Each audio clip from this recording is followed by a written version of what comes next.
La tierra aquí no mostraba clemencia. Se agrietaba bajo el sol y gemía en invierno, devorando cercas y huesos por igual. Carlos Mendoza lo aprendió pronto, cuando aún respondía a otro nombre, antes de la guerra, antes de que el fuego marcara con su sello el lado izquierdo de su rostro y dejara su respiración a medio camino entre un silbido y humo. Ahora vivía al límite, donde no hay caminos, más allá del último sendero que la caballería se atrevía a nombrar, en una casa que había levantado con una mano y media alma.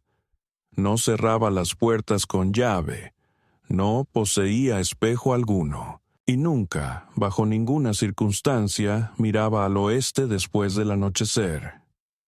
La pradera había consumido a hombres más fuertes que él, y suponía que solo era cuestión de tiempo antes de que recordara su sabor. La casa apenas era una cicatriz sobre la tierra, madera partida por el viento, techo remendado con láminas de metal, paredes forradas con viejos mapas de la caballería que ahora usaba para seguir patrones del clima y evitar los lugares donde enterraba, cargas destinadas a hombres que jamás conoció. No cultivaba, no rezaba, simplemente existía, sostenido por un ritmo de supervivencia: cortar, reparar, hervir, coser, dormir. Y cada miércoles caminaba las 8 millas hasta Pickering Post para recoger provisiones y las cartas que habían sido entregadas por error. Comenzaron a llegar hace 2 años, dirigidas a un tal Alberto Des, en un territorio vecino, pero reencaminadas aquí por un empleado con letra ilegible y una ironía cruel.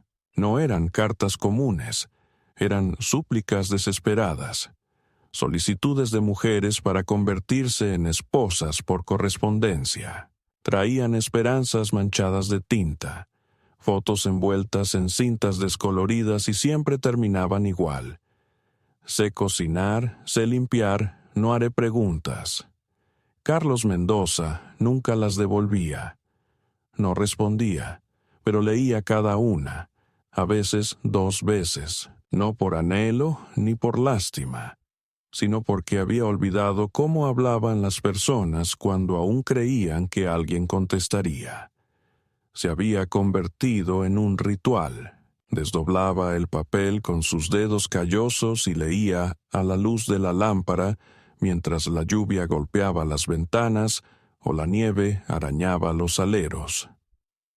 Una noche, un relámpago cayó demasiado cerca y prendió fuego a la línea de árboles del sur. Carlos no parpadeó. Primero terminó la carta. Luego fue a enterrarla junto con las demás bajo la tierra negra del patio trasero, bajo el álamo donde su hermano una vez talló una promesa. Esa promesa se había podrido, claro, igual que el hombre que la hizo. Carlos Mendoza ya no era joven, pero tampoco viejo. Sus manos parecían haber vivido 100 años, aunque sus ojos casi no habían envejecido desde la última vez que vieron algo amado. Caminaba con una cojera causada por metralla incrustada, demasiado profundo para extraerla y demasiado cerca del hueso vital para olvidarla. Nadie en el pueblo le hacía preguntas. La última fue el hijo de un predicador que se aventuró demasiado lejos por la ladera y encontró un claro lleno de tierra removida y cruces oxidadas de hojalata. Desde entonces, algunos decían que Carlos estaba tocado, quizá perseguido. Algunos susurraban héroe de guerra, otros cobarde. Él no los corregía. Todos estaban equivocados. Una noche de jueves, cuando el viento traía el aroma de la raíz de sangre y el verano se retiraba, encontró una carta distinta entre el montón de correspondencia. No llevaba cinta ni foto, solo un papel frágil como ceniza. Era de una mujer llamada Mercedes Quiroga. La tinta temblaba, como escrita con una mano que alguna vez había estado rota. La primera línea era directa. Tengo cicatrices. Si eso es un problema, deja de leer. Él no paró. La carta era corta, pero decía más que todas las demás juntas. No enumeraba habilidades ni suplicaba. Simplemente escribía. Decían que mi rostro asustaría a cualquier hombre. Yo digo que un hombre que se asusta tan fácil merece ser perseguido. Carlos la leyó apoyado junto al pozo seco, sin pestañear hasta leerla 3 veces.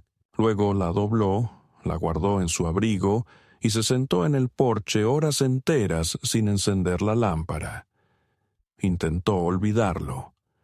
Lo quemó en su mente en 2 ocasiones, pero en la 4ª noche se encontró nuevamente cerca del árbol, sosteniendo una pala, sin estar seguro si había ido a enterrar la carta o desenterrar lo que quedaba de él.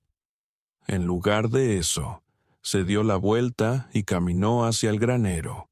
Ensilló el viejo Mustang y cabalgó con fuerza hacia el pueblo antes del amanecer, con la carta apretada contra su pecho como si fuera una herida que empezaba a sangrar otra vez.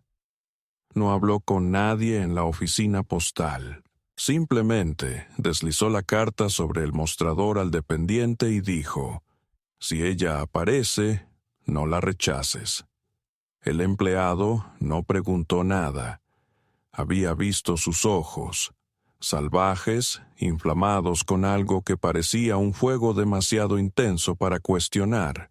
Cuando Carlos Mendoza regresó a casa esa tarde, un halcón volaba bajo en círculos, señal de mal presagio. Los lobos deambulaban cerca del límite del bosque. Les dio carne cruda y murmuró: «Aún no ha llegado». Aquella noche el viento aullaba. Las paredes crujían como si quisieran derrumbarse sobre él. Sin embargo, no encendió la lámpara. Se quedó sentado en la oscuridad, la mano sobre la carta, pensando en el fuego, no el que destruye hogares, sino en el que consume recuerdos. Ese fuego se había llevado a su madre, a su hermano, su propio nombre. Solo quedaba esta cabaña, los lobos, y ahora un nombre en un papel que se deshacía: Mercedes Quiroga. Si ella llegara, él no tendría nada que ofrecerle. No habría suelos pulidos ni un anillo, tampoco palabras dulces ni pan recién horneado. Solo una cama, un techo y el silencio de un hombre que había convivido demasiado tiempo con fantasmas. Se repetía a sí mismo que ella no vendría, que ninguna mujer con esa capacidad para escribir entraría al infierno por voluntad propia. Pero una parte de él, una parte en la que no confiaba desde hacía años, esperaba que sí. Porque el fuego no lo había matado, y comenzaba a pensar que tal vez eso había sido un error. La mañana en que llegó, el cielo ya adquiría un tono ceniciento, y el polvo en la calle principal de Sheridan se extendía denso, capaz de asfixiar tanto la respiración como la verdad. La diligencia pareció retrasada, sus ruedas quejándose como si estuvieran cansadas de cargar personas con un pasado demasiado pesado y sin lugar a dónde ir. Cuando Mercedes Quiroga descendió de la carroza, se produjo una pausa breve, una inhalación en el ritmo del pueblo, como si la tierra misma dudara en aceptar sus pasos. No llevaba velo y no mostró temor cuando un niño junto a la fuente la señaló y murmuró. El lado izquierdo de su mandíbula, cuello y clavícula mostraba las señales retorcidas y derretidas de un incendio antiguo. La piel había sufrido quemaduras y muerto, y lo que quedaba se había endurecido en algo que no era ni tierno ni compasivo. Ella lo llevaba como una coraza. Un sombrero de ala ancha ocultaba lo peor, pero no intentaba esconderlo. Sus manos vestían guantes, pero no eran delicados. Sus botas estaban desgastadas de un lado, quizás por una cojera o por los años de andar sin rumbo. En una mano sostenía una bolsa de viaje que había conocido tiempos mejores, y en la otra un papel doblado, que no soltó hasta llegar a las escaleras de la tienda general, donde lo desplegó como un mapa hacia ninguna parte. El hombre que debía encontrarla estaba a mitad de la cuadra, con los brazos cruzados y los hombros tensos. Martin Braith, un ganadero de manos suaves pero palabras afiladas, había encargado una esposa sin verla y dejó claro que esperaba una belleza de cierta calidad. Al ver a Mercedes, su rostro se torció como leche agria. No se acercó. En cambio, murmuró algo al empleado que tenía a su lado y se dio la vuelta, entrando en la barbería como si nunca hubiera escrito la solicitud, ni enviado el depósito en dinero, ni pedido poseer a alguien como ella. Mercedes esperó. 5 minutos, 10. No se movió ni llamó a nadie. Solo miró la carta que tenía en la mano, luego la dobló lentamente y la guardó de nuevo en su bolso. Después se dio vuelta, bajó del porche y se adentró en la plena luz de un pueblo indiferente, comenzando a caminar sin rumbo. Nadie la saludó. Algunos la miraron. Un hombre cruzó al otro lado de la calle mientras ella pasaba, fingiendo revisar las bisagras de un vagón sin ruedas. Mercedes no emitió sonido alguno. Al mediodía ya había localizado el almacén de carga. Se sentó detrás, en esa franja estrecha de sombra que dibujaban maderas deformadas. Quitó sus guantes. Sus dedos también estaban marcados por cicatrices, pero ágiles. Sacó un trapo desgastado de su bolso y comenzó a reparar el forro de su abrigo con un ritmo tranquilo y constante que no transmitía paciencia, sino resignación. Un perro se acercó y olfateó. Ella no lo ahuyentó. Se sentó a su lado. No lo tocó. Simplemente compartieron el silencio, la quietud de quienes permanecen fuera de demasiados círculos. El sol se movió lentamente. El tiempo parecía detenido. Al caer la tarde, un muchacho de la oficina del telégrafo pasó con una galleta envuelta en papel.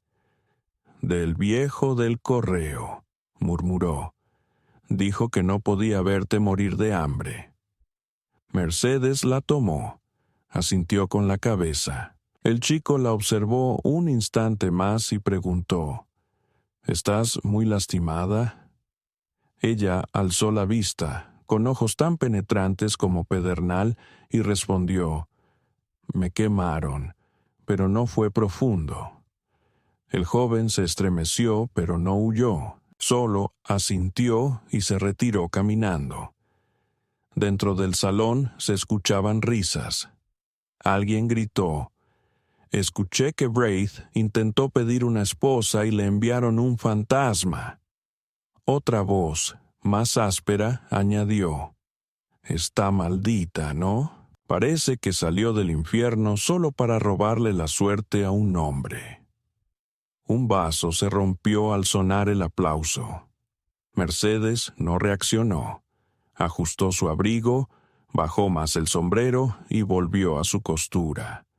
Así fue como Carlos Mendoza la encontró. No tenía planes de venir al pueblo ese día, pero uno de los lobos había sufrido un corte en el costado durante una pelea con un puma y necesitaba más ungüento. Llegó en silencio, con el rostro medio cubierto por un pañuelo, permaneciendo solo el tiempo justo para escuchar las risas del salón, la historia pasando de mano en mano como una botella barata. Algo en el tono le llamó la atención. Se detuvo cerca del almacén de carga. No escuchó nada.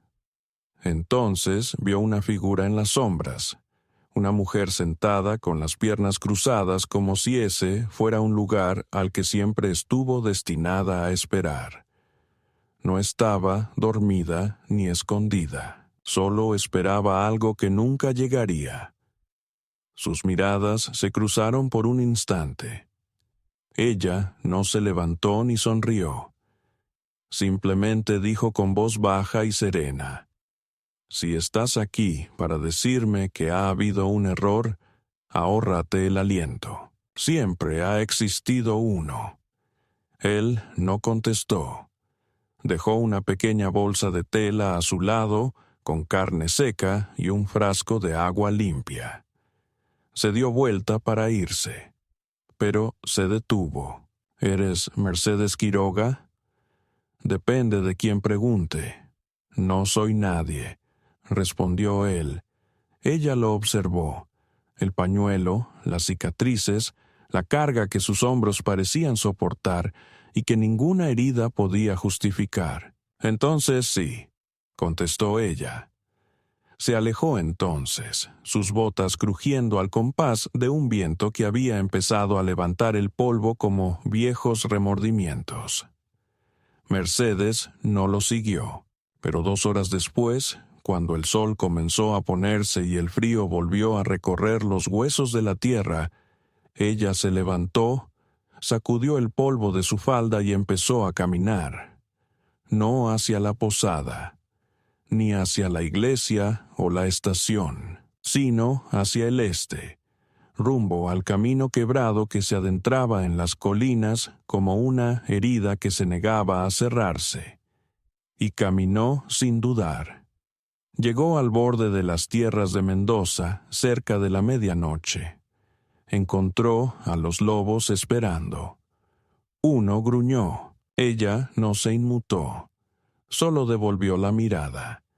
Carlos salió de la casa entonces, sosteniendo una linterna baja. La luz iluminó su rostro, haciendo que las cicatrices brillaran como una verdad fundida. «No te invité», dijo. «No esperaba una invitación. ¿Sabes dónde estás? Leo mapas. ¿Traes armas? Yo soy un arma». Permanecieron así mucho rato, 2 fantasmas hechos carne otra vez, pero solo a medias. Luego Carlos se apartó. Abrió la puerta. Mercedes pasó a su lado sin dar las gracias. Adentro dejó su bolso y se sentó en el suelo junto al fuego. No en una silla, ni cerca de la mesa. Solo lo suficientemente cerca para sentir el calor. Él la observó un rato. Entonces dijo: «Puedes quedarte en la habitación trasera. No es mucho». «No necesito mucho. No hay espejo allí. Mejor. La cama es vieja. Las sábanas también». «Yo también». Casi esbozó una sonrisa en ese momento. Casi. Pero en lugar de eso, simplemente se dio la vuelta y se fue, dejándola sola bajo la luz vacilante. Mercedes observaba las llamas, escuchaba a los lobos acomodarse afuera. Finalmente cerró los ojos, solo el tiempo suficiente para fingir que no había notado que las manos del hombre temblaron al abrir la puerta. Y eso, pensó, era lo primero sincero que había visto en semanas. Para la tercera mañana, los lobos dejaron de gruñir cuando ella se movía.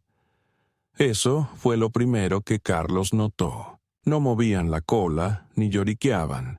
Tampoco se acercaban, pero ya no se erizaban cuando Mercedes salía de la casa antes del amanecer a buscar agua en el arroyo. Llevaba el cubo bajo, no por cansancio, sino por precaución, como alguien que conoce el sonido del agua derramándose sobre la sangre. No pedía instrucciones ni cuestionaba las tareas. La cocina era sencilla, la estufa impredecible y las estanterías casi vacías. Pero ella se movía por allí como si hubiera nacido para la escasez. Carlos la observaba desde la puerta, con los brazos cruzados, apoyado contra el marco, como si eso le fuera a enseñar qué hacer con esta mujer que hablaba menos que él, y que en 3 días había hecho su hogar no solo en su casa, sino en un silencio que él creía imposible de compartir. Aquella noche regresó después de revisar los postes de la cerca cerca de la cumbre y encontró la cabaña cálida de una manera que no tenía nada que ver con el fuego. Ella había preparado café auténtico, aunque ninguno de los dos tenía azúcar, y lo sirvió en 2 tazas de hojalata sin ceremonia alguna. Se sentó frente a ella en la mesa. No hablaron, no fue necesario. Él bebió, ella bebió, y en el silencio que siguió, algo antiguo y frío cambió en la habitación. No se derritió, no todavía, pero se agrietó en los bordes. Más tarde, la vio afuera, agachada junto a uno de los lobos. El macho, el más impredecible.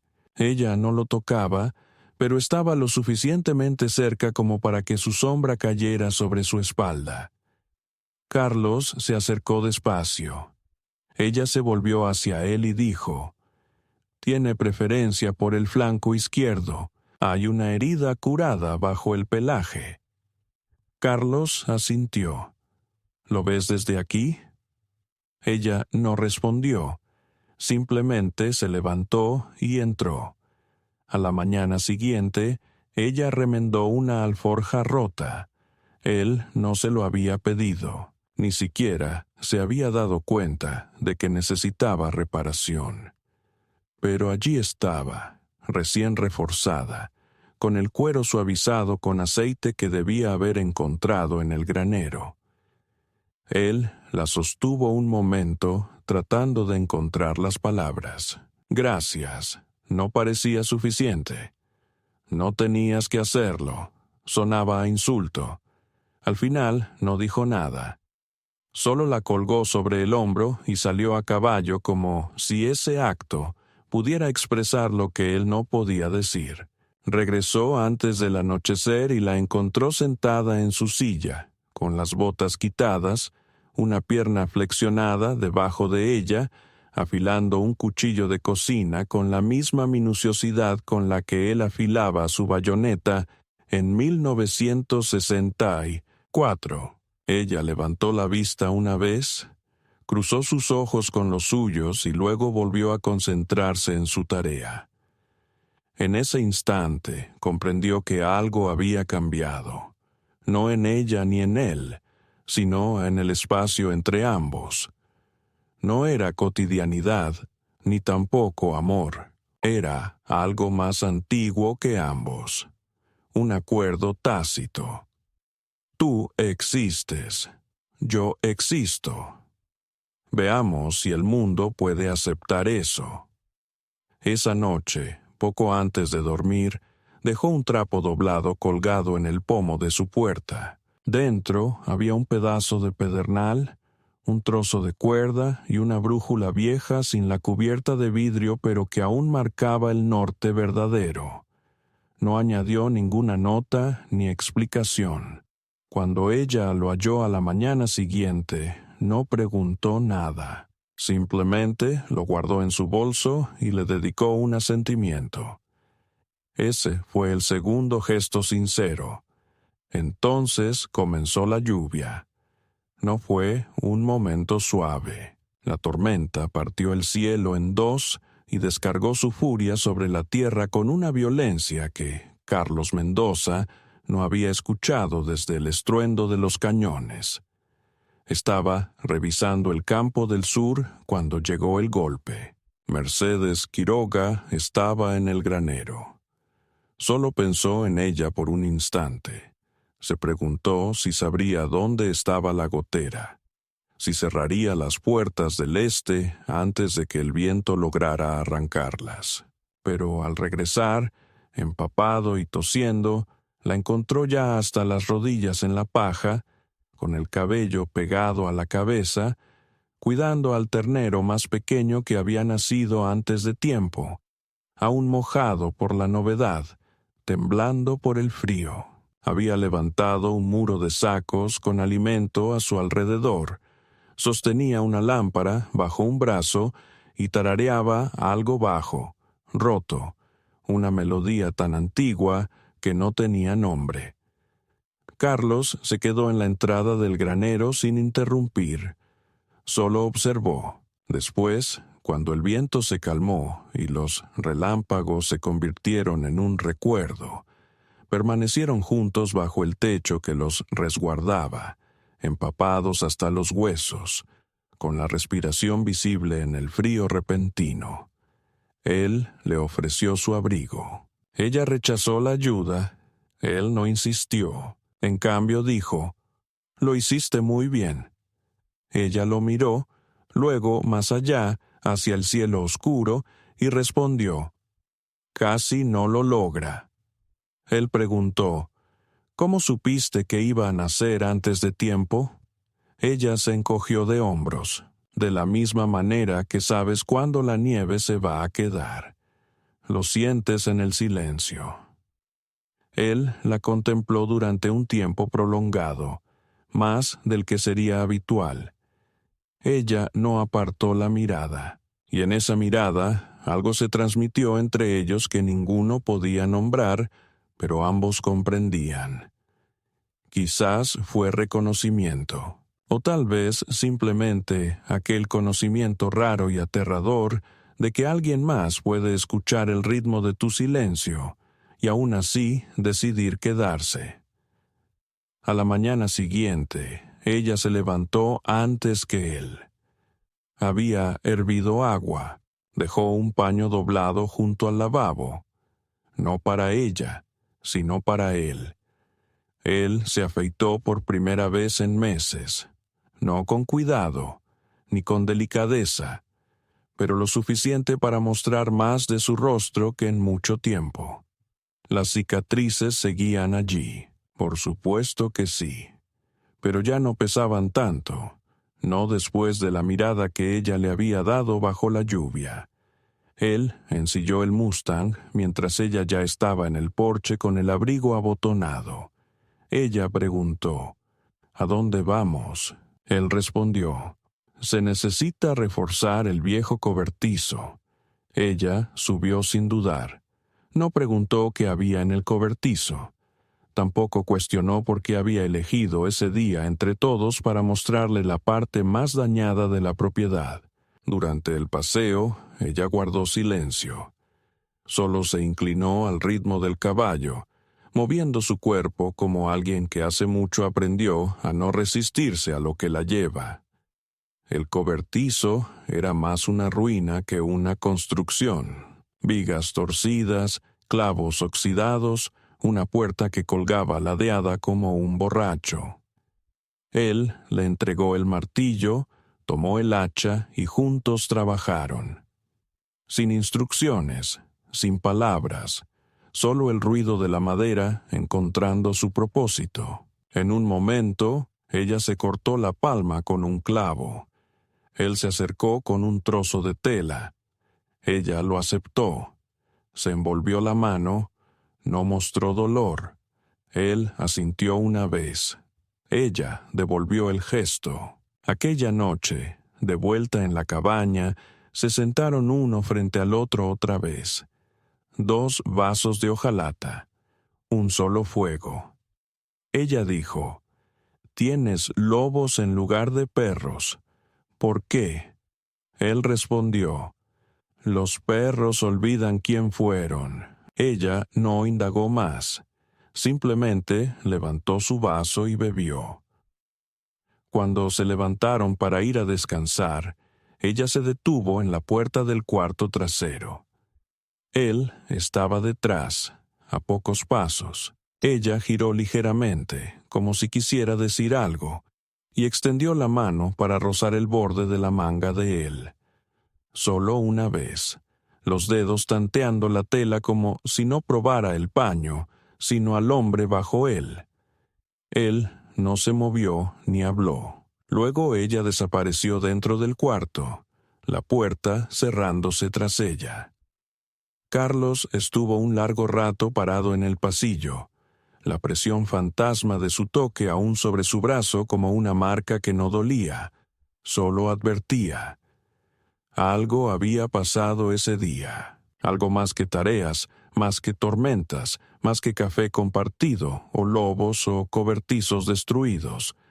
Se había tomado una decisión, silenciosa e irreversible, y él sabía, sin dudarlo, que no permitiría que nadie, ni hombre, ni bestia, ni espíritu, se la llevara de aquel lugar ahora, porque en su silencio escuchó una verdad que creía perdida junto a su hermano. Todavía puedes valer la pena para ser salvado, incluso si el mundo ha dejado de intentarlo. Todo comenzó con un trueno, pero no de esos que llegan con ceremonia o aviso previo. Este se deslizó, bajo y apagado, rodando por debajo del suelo del cielo como el eco de un disparo.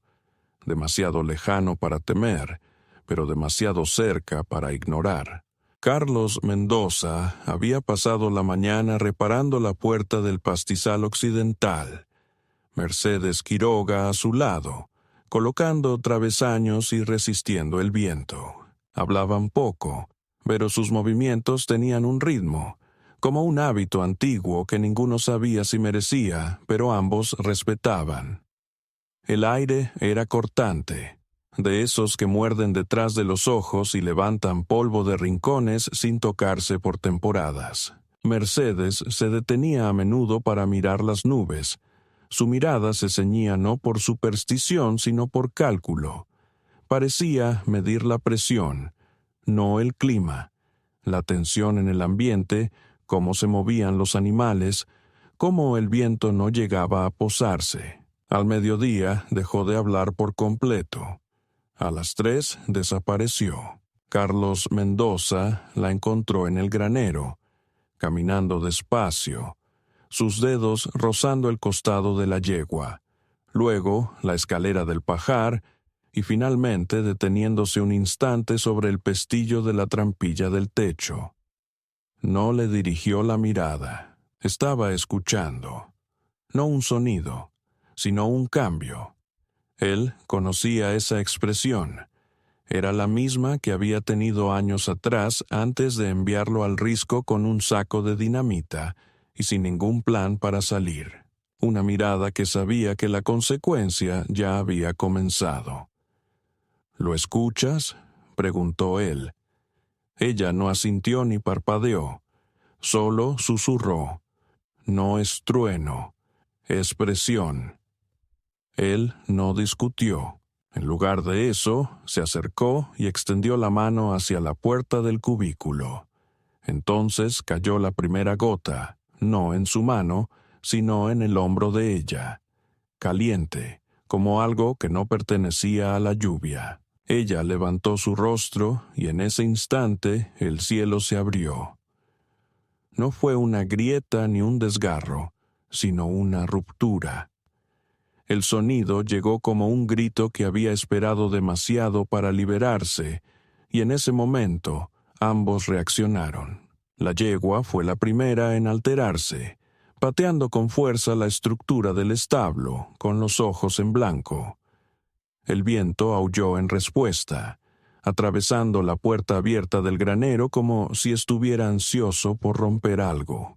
Carlos gritó, palabras que luego no pudo recordar, y Mercedes Quiroga ya estaba subiendo descalza por la escalera paralela hacia la ventana del pajar. Él la siguió, tropezando una vez con una tabla suelta, y al llegar arriba, ella se apoyó contra el marco viendo hacia el horizonte oriental. Entonces llegó. Un destello no era un relámpago, no exactamente, sino un estallido de luz azul que parecía surgir de la tierra en lugar de caer del cielo. Golpeó el viejo roble justo más allá de la cresta, aquel que habían cruzado cientos de veces, el que Carlos Mendoza había cargado con explosivos durante la guerra y luego había olvidado. El árbol no se quemó, explotó. La onda expansiva alcanzó el granero segundos después, haciendo vibrar las vigas y soltando heno de las vigas del techo. Mercedes Quiroga perdió el equilibrio.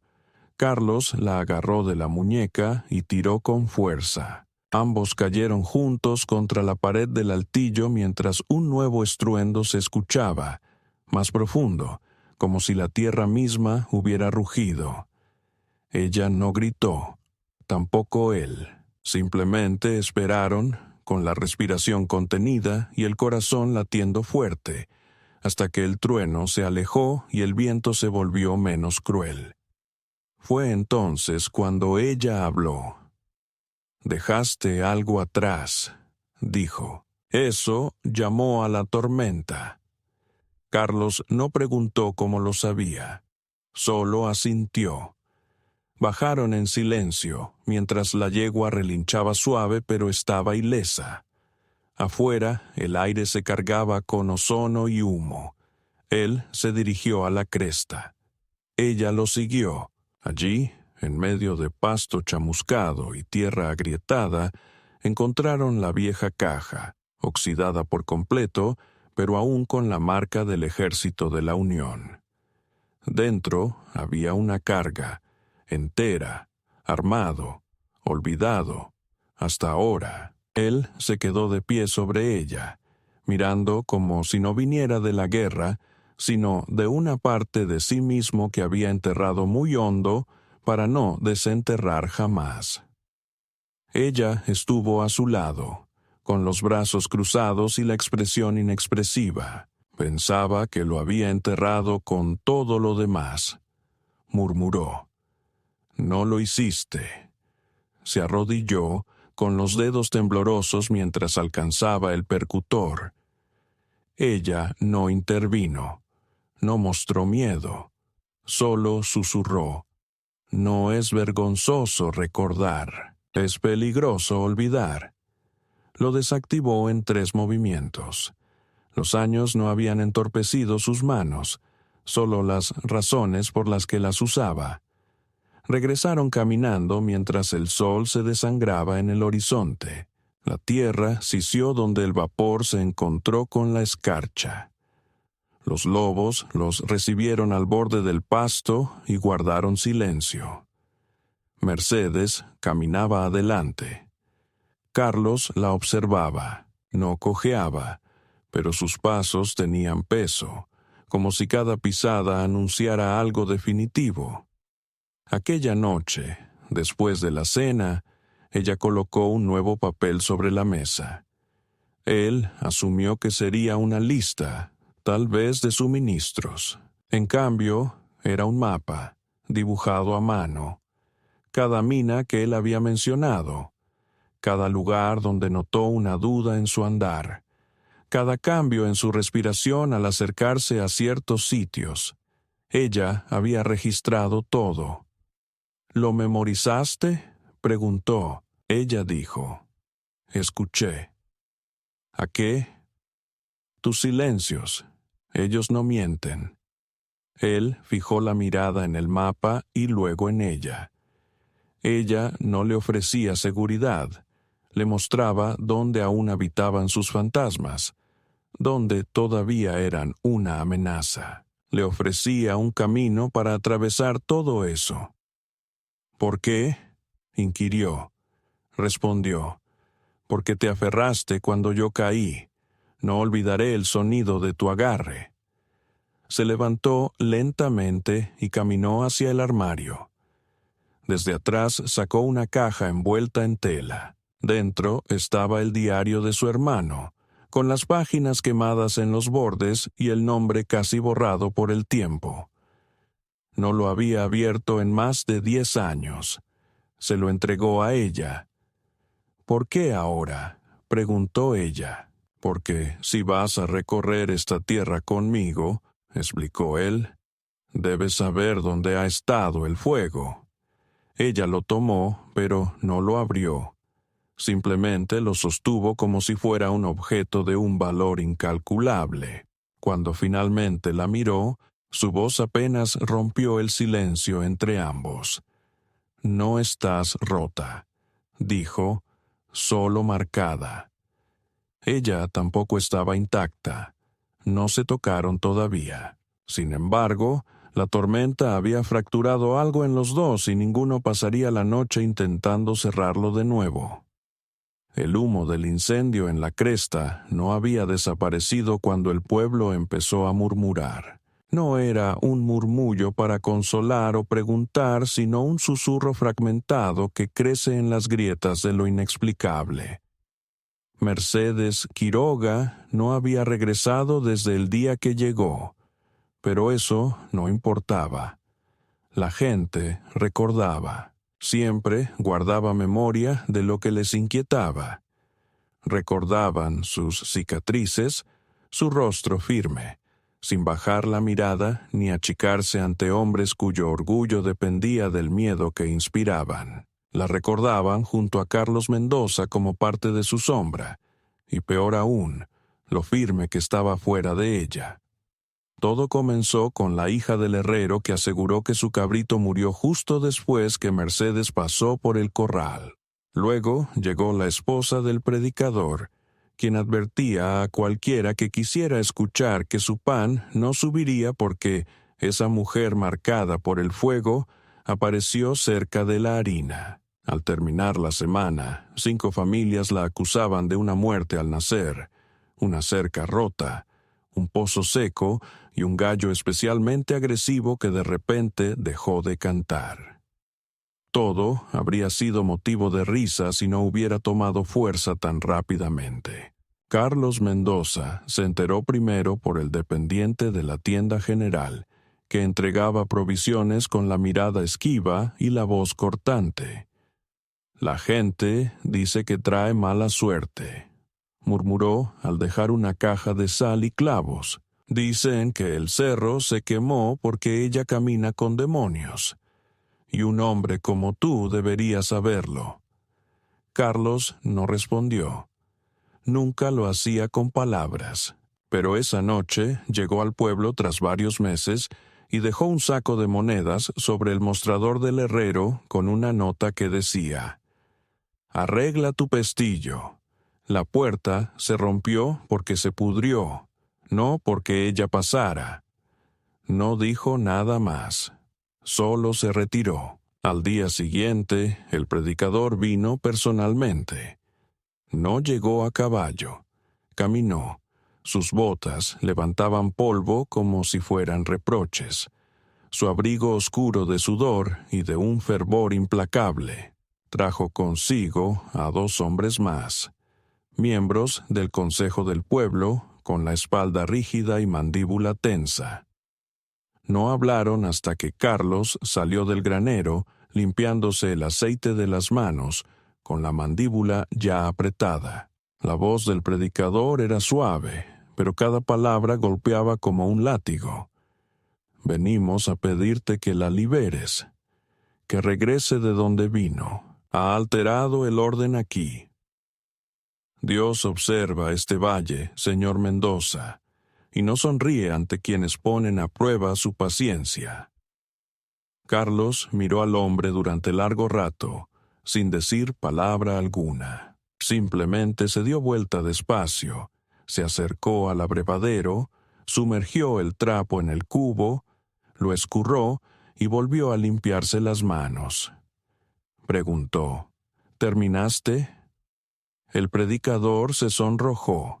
No estaba acostumbrado a ser rechazado de forma tan directa. Dijo que él creía que Carlos la protegía, pero que ella ya había contaminado sus tierras.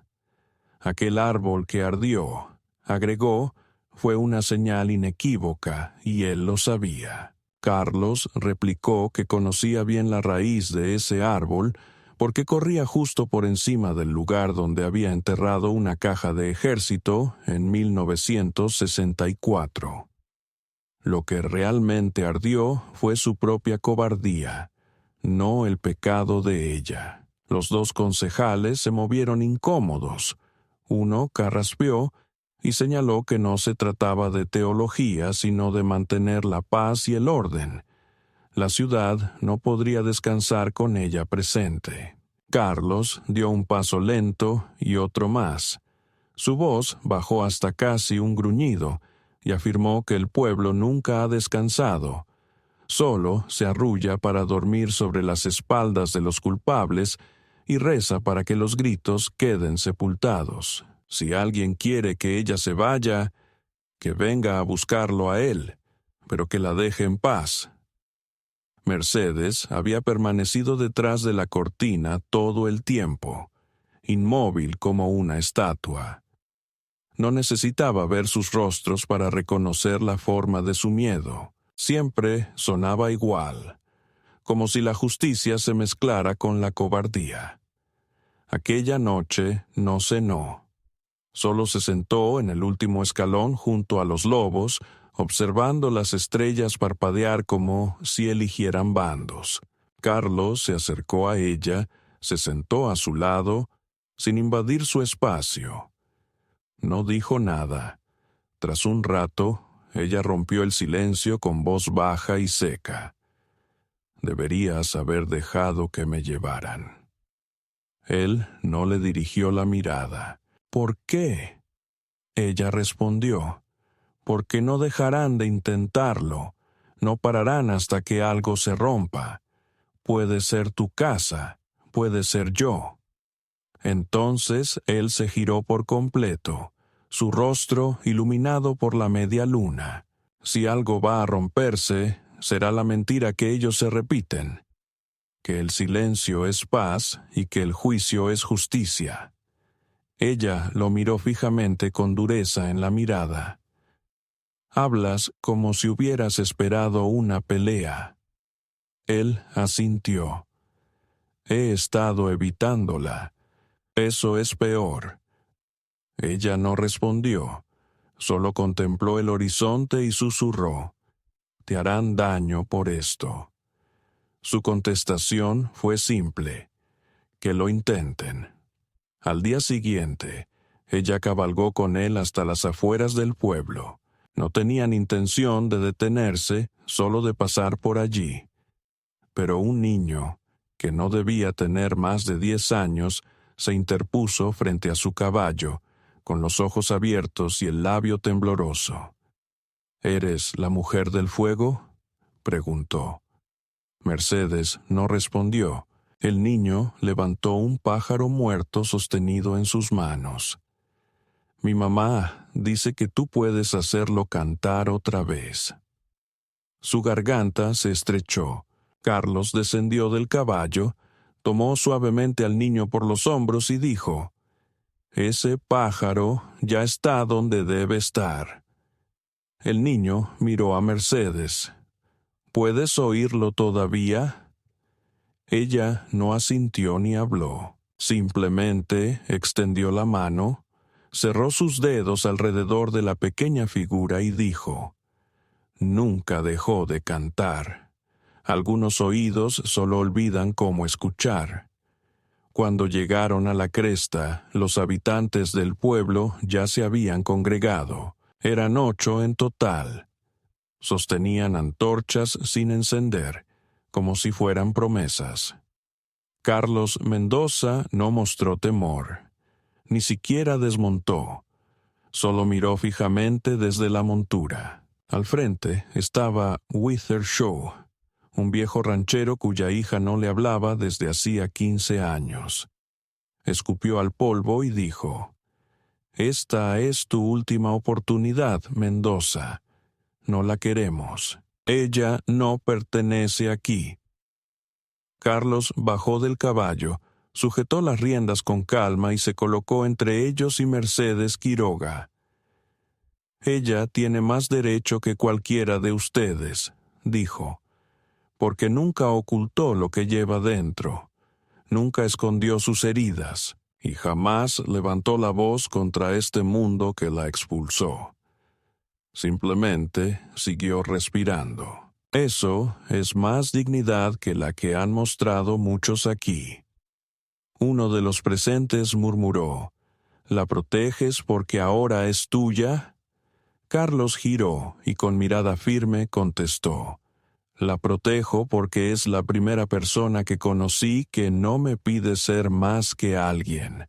Roto y respirando, y porque si la tocan, descubrirán lo que enterré aquí junto a mi hermano». El silencio que siguió no fue vacío. Palpitaba con tensión, calor y temor. Luego todos se dieron la vuelta poco a poco, como bestias que perciben el cambio en el viento, con pasos pesados sobre el polvo y sin encender las antorchas. Aquella noche, Mercedes no se unió a los lobos. Permaneció en el umbral, recortada contra la luz del fuego, y dijo: «No solo me defendiste, me elegiste a mí». Carlos no respondió. Dio un paso adelante. Se quitó el abrigo y lo dobló sobre la silla. Luego la miró con ojos oscuros y sinceros. «He tomado muchas decisiones en silencio. He dejado que otros definieran quién era, qué significaba para ellos. Esta vez lo digo en voz alta». Ella se acercó más. Él permaneció inmóvil. «Entonces, dilo», pidió ella. Su voz no titubeó. «No eres una carga. No eres un fantasma. No estás rota. Eres exactamente lo que queda cuando el fuego solo perdona el acero». Ella levantó la mano y tocó su mandíbula. No el lado marcado por las cicatrices, sino el limpio. Luego deslizó el pulgar suavemente sobre la piel quemada, sin apartar la mirada de sus ojos. «Entonces, déjame ser acero contigo». Los días que siguieron resultaron extraños, más silenciosos, aunque no en el sentido de que hubiera calma. Los habitantes del pueblo los evitaban. Nadie cruzaba la colina a caballo. Los víveres llegaban tarde o simplemente no llegaban. Sin embargo, la cabaña se sentía más cálida, no por la temperatura, sino por la compañía. Ella empezó a hablar más, con frases incompletas y asentimientos, con gestos que él aprendió a interpretar como si fuera un texto sagrado. Él le enseñó a atrapar conejos. Ella le mostró cómo reparar un abrigo sin gastar hilo. Una vez la encontró sentada junto al arroyo, sosteniendo una jaula de pájaros rota. Ella dijo: «La encontré enterrada cerca del granero, vacía, pero no olvidada». Él respondió: «Como todo en este lugar». Ella sonrió por primera vez. No fue una sonrisa amplia, ni forzada, pero suficiente para dejarlo sin aliento. Después apareció la anciana. Llegó sin aviso alguno, su cabello gris enredado como una soga. Sus ojos tenían el color pálido del humo. No habló, solo golpeó fuerte la puerta una vez y esperó. Mercedes abrió. La mujer le entregó un frasco de ungüento, espeso y aromático. «Tus cicatrices todavía duelen con el frío», dijo. «Usa esto». Carlos preguntó: «¿Por qué?». La anciana lo miró fijamente y contestó: «Porque nadie me lo dio cuando yo lo necesitaba. Y recuerdo cómo se siente». Se fue sin decir más. En ese instante, Carlos comprendió que la marea estaba cambiando, no rápidamente, ni ruidosamente, pero de verdad. Comenzó con antorchas, terminó con un frasco de misericordia, pero algo más también había comenzado, algo más oscuro. El fuego no había llegado sin motivo. Había removido la tierra antigua y, bajo ella, otras verdades esperaban, secretos que él había enterrado hace mucho tiempo, y sabía, mientras estaba junto a la mujer que se negó a arder, que la próxima prueba no surgiría del miedo ni de la superstición. Llegaría desde la historia, y no llamaría antes de llegar. Todo empezó con una carta, una verdadera esta vez, sellada con cera, entregada no por un chico con dedos manchados de tinta, sino por un soldado a caballo, su uniforme desgastado, pero su porte aún firme y autoritario. Carlos Mendoza estaba fuera del granero afilando una hoja de arado cuando vio al hombre acercarse a caballo. Mercedes Quiroga estaba dentro, clasificando hierbas secas, con los dedos teñidos levemente por la raíz de hierro que había recolectado al amanecer. El soldado desmontó con la firmeza de quien trae noticias antiguas que aún dolían. Extendió el sobre sin decir palabra. Sus ojos se posaron una vez en la casa y luego en Carlos, como midiendo las consecuencias. Carlos no lo tomó de inmediato. «Llegas tarde», dijo. El soldado se encogió de hombros sin falta de respeto. El correo se mueve más lento cuando lleva fantasmas. Carlos tomó la carta. El sello era antiguo, gubernamental, pero desdibujado. No la abrió, aún no. Solo miró el pliegue con el pulgar sobre el sitio donde alguien había escrito su nombre completo, mucho antes de que se volviera un susurro o un olvido. El soldado no esperó permiso. «Están inspeccionando la cresta», dijo. «Quieren extender la línea férrea». Encontraron algo debajo de la línea de árboles que no esperaban. Carlos levantó la vista. «¿Para mí?» El hombre negó con la cabeza. «Huesos, 6 juegos, encadenados». Las palabras no cayeron suavemente, impactaron con fuerza. Mercedes salió de la casa, atraída por el silencio. Al ver al soldado y la postura de Carlos, se detuvo. Sus manos aún estaban manchadas de pintura, pero tenía un rostro más pálido de lo habitual. El soldado asintió hacia ella, pero siguió hablando con Carlos. «Habrá una investigación. La tierra sigue a tu nombre. Quieren que vengas a dar explicaciones». La voz de Carlos, cuando habló, sonó desgastada. «Ya di mis explicaciones hace 15 años». El soldado no dijo nada más. Montó a caballo otra vez y se fue dejando una nube de polvo que tardó horas en asentarse. Esa noche, Carlos abrió la carta. Mercedes no preguntó nada. No hacía falta. El peso en sus manos lo decía todo. La hoja estaba quebradiza y la tinta desvaída, pero llevaba el nombre de su hermano, y contenía órdenes precisas, órdenes que nunca se cumplieron, órdenes que habrían salvado a 6 hombres vivos, prisioneros, no soldados, hombres cuyo único delito fue intentar escapar de una guerra en la que los demás estaban muriendo. Carlos enterró esas órdenes junto a los cuerpos y junto a la última pieza limpia de su conciencia. Ahora volvía, oficial y exigente. No pudo dormir. Se sentó en el porche mientras el viento se deslizaba entre los árboles como una brisa suave. Mercedes se le unió al amanecer. Se sentó sin decir palabra. Él le entregó la carta. Ella la leyó despacio y luego se la devolvió.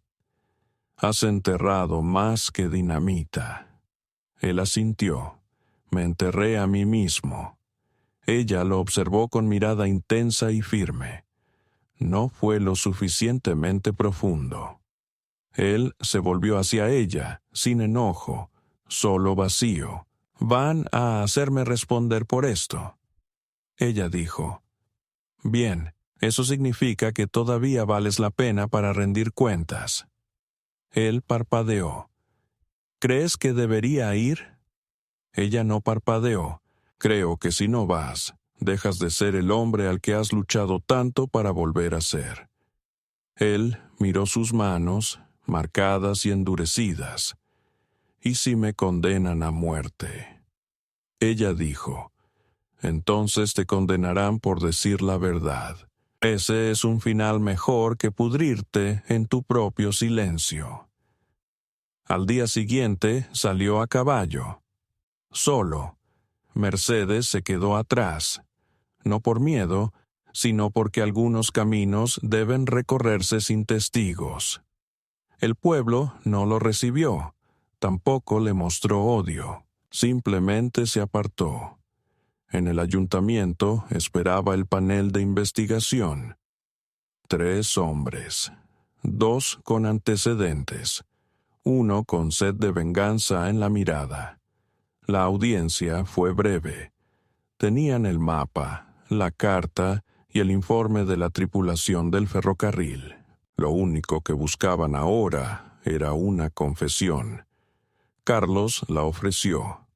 Les contó todo, las órdenes que desobedeció, el instante en que decidió internar a los prisioneros en el bosque en lugar de denunciarlos, cómo no pudo obligarse a disparar, cómo intentaron huir, cómo uno activó una carga enterrada destinada a los confederados, cómo los demás murieron al intentar arrastrarlo fuera del peligro, cómo se quedó atrás para enterrar aquello que nadie quería recordar.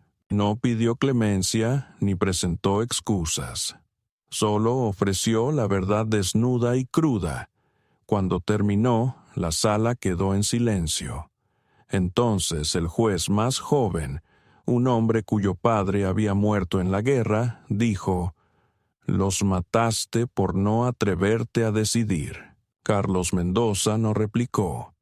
El anciano, que había presenciado demasiados juicios sin suficiente justicia, preguntó: «¿Qué queda de ti ahora?». Carlos respondió: «Una casa, 2 lobos, una mujer que cree que aún puedo valer la pena». El juez del medio guardó silencio y escribió algo. Tras 1 hora anunciaron su veredicto.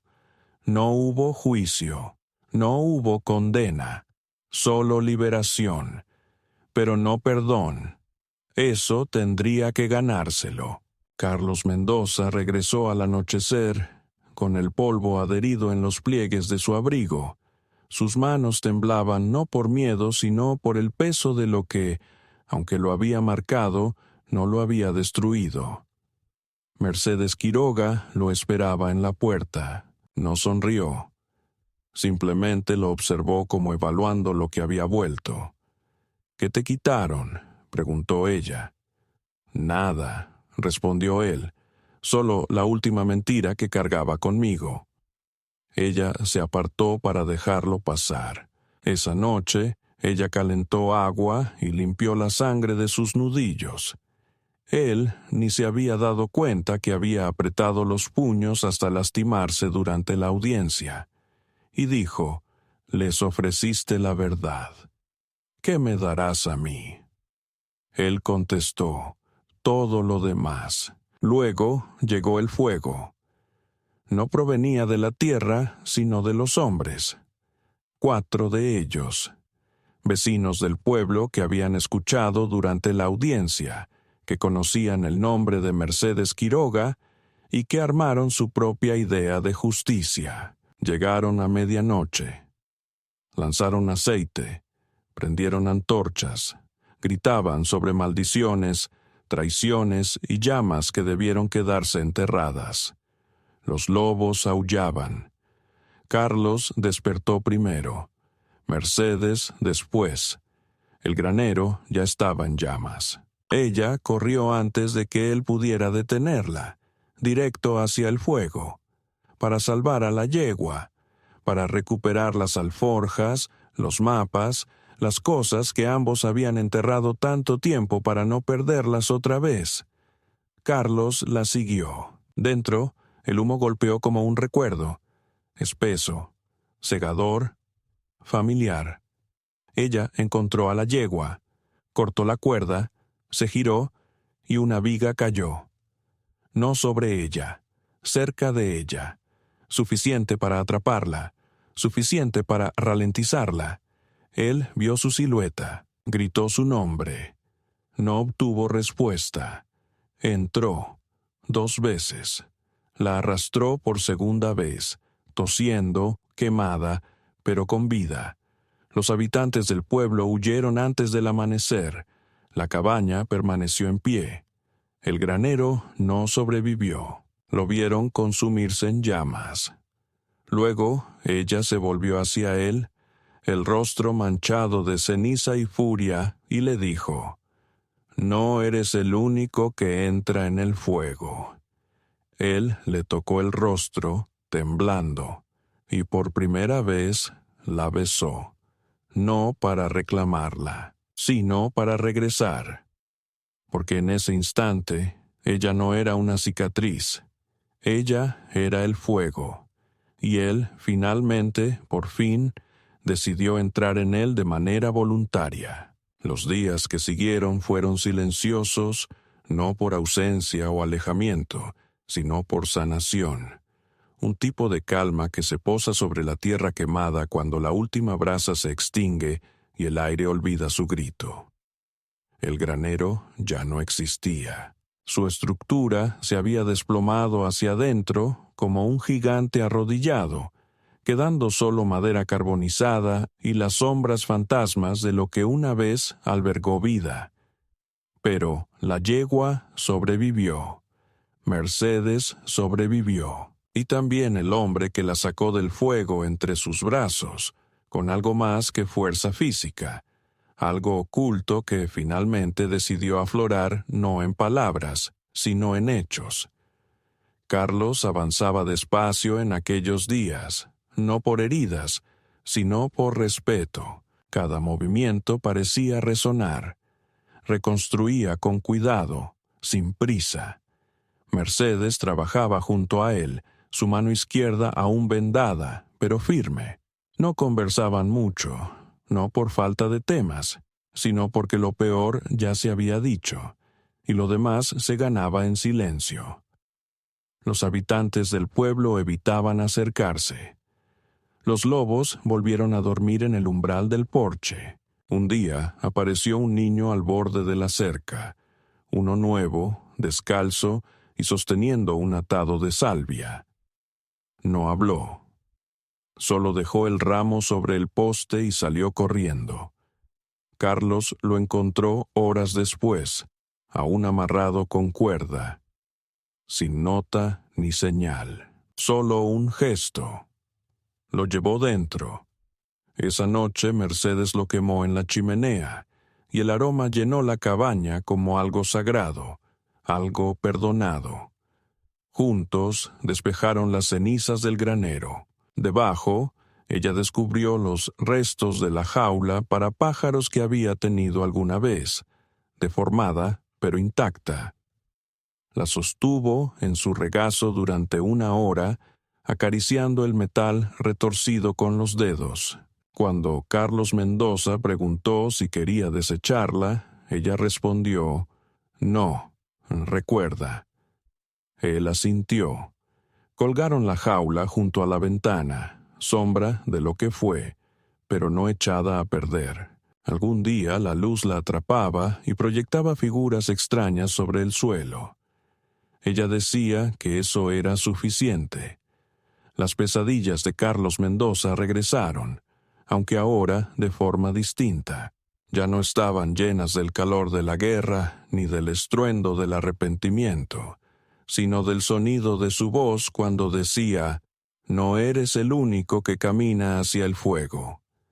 Algunas veces se despertaba y la encontraba despierta también, con los ojos abiertos, respiración tranquila, mirando a la luna entre las vigas. No se despertaban mutuamente, no lo necesitaban. Lo que antes fue supervivencia, ahora era compañía cautelosa, curtida y sin ninguna ilusión. Una tarde, Mercedes encontró de nuevo el viejo diario, el de su hermano, quemado por los bordes. Lo leyó en voz alta para él, despacio y con calma, cada página como una resurrección. Cuando llegó a la última anotación, su voz se quebró. Escribió: «No somos lo que hemos hecho, sino lo que aún decidimos». Carlos permaneció con esa idea por largo rato. Luego preguntó: «¿Qué has elegido?» Ella lo miró directo a los ojos. «Quedarme, ser más que lo que el fuego dejó atrás, contigo». No sonrió, pero extendió la mano sobre la mesa y la tomó suavemente, con esas mismas manos que antes fabricaban bombas y ahora reconstruían vigas. La primavera llegó con dureza. El río se desbordó en 2 ocasiones, pero fortalecieron el terreno. Los vecinos empezaron a dejar ofrendas en la cerca: pan, hierbas, una vez hasta una caja de clavos, sin notas, solo gestos. La corriente no había cambiado del todo, no completamente, pero se había suavizado, y eso fue suficiente. En el primer día sin heladas, Mercedes tomó un cuchillo y grabó una palabra en el marco de la puerta. No era su nombre ni el de él, solo una palabra: todavía. Carlos preguntó: «¿Todavía qué?» Ella respondió: «Todavía en pie, todavía eligiendo, todavía nuestro». Más tarde, él recorrió las letras con sus dedos, cuando ella ya se había ido a dormir. Permaneció allí largo rato, con la cabeza inclinada. En el pueblo ya nadie hacía preguntas. Tampoco invitaban, pero observaban desde lejos, y algunos comenzaron a asentir cuando él pasaba, no como saludo, sino como reconocimiento. Ese hombre había sobrevivido al fuego, y la mujer que estaba con él había profundizado aún más. Una tarde, Carlos Mendoza llevó a casa un espejo, pequeño, antiguo, pero limpio. Mercedes Quiroga lo observó durante un buen rato antes de decir: «¿Crees que lo necesito?» Él respondió: «No, pero quizás él te necesita a ti».